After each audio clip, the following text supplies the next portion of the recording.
Martin Wickham discusses his annoyance with the emergence of Channel 4's new program.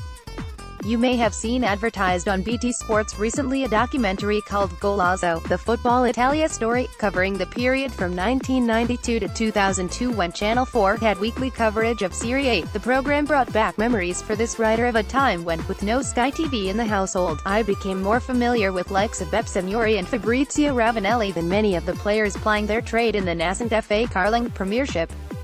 There was also a little bloke who played for Parma called Zola who wore baggy shirts and scored magnificent free kicks. I wonder whatever happened to him.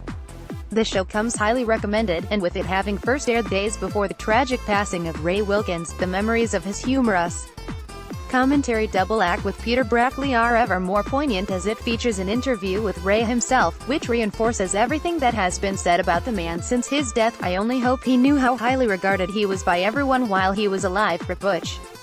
Listening to the memories of the staff behind the original show, it becomes clear they wanted to do football coverage a bit differently, by treating the viewer as an intelligent participant and emphasizing the funny side of the game as well. Not dumbing down is something Channel 4 were renowned for in a lot of their sports coverage in the past. You certainly didn't get a fashion show midway through their horse racing coverage, for instance, so it was disappointing to see them publicizing a new show this month that will, by virtue of some of its participants, completely fly in the face of such an ethos.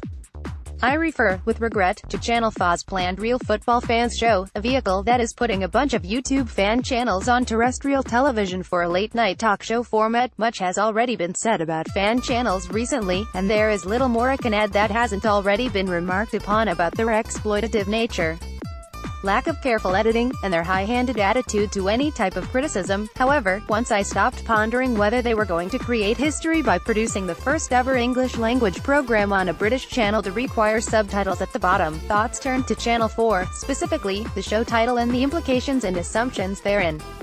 The idea that a shouty subset of fans are getting promoted to a wider audience, or as wide an audience as a post-midnight slot on the fourth terrestrial channel can provide, as real and authentic, would be funny if it wasn't a bit of an insult to the rest of us. Someone pitching this has seen the emotionally stunted ranting that passes for analysis and conversation on some of these videos and decided that this bear baiting is preferable to a format that would show match-going fans in a more positive light on national television. I may be speaking only for myself on this, but I strongly question the authenticity of anyone in a football ground filming themselves during the game to create social media content. I also question whether anyone shouting abuse at an OAP in the dugout should be considered a real football fan. Come to think of it, I question whether they can be considered functioning members of society.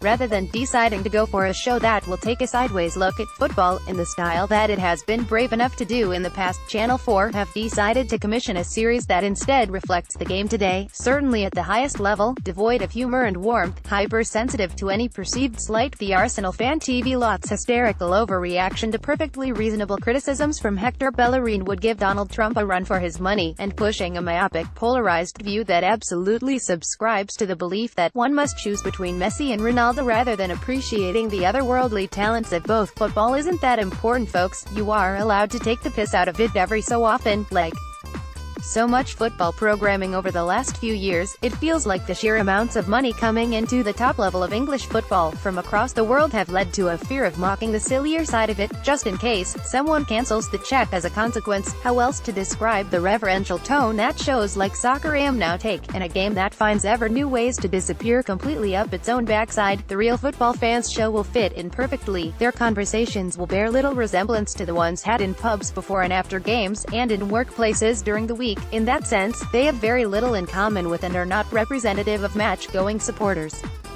Needless to say, I won't be watching. Perhaps Ofcom regulations will tone down some of the nonsense seen in the YouTube videos, but I won't be staying awake to find out. In any case, if I want to watch incoherent, ill-thought-out invective dressed up as an authentic view of the people, I can tune in to Question Time that night anyway. Written by Martin Wickham at Martin.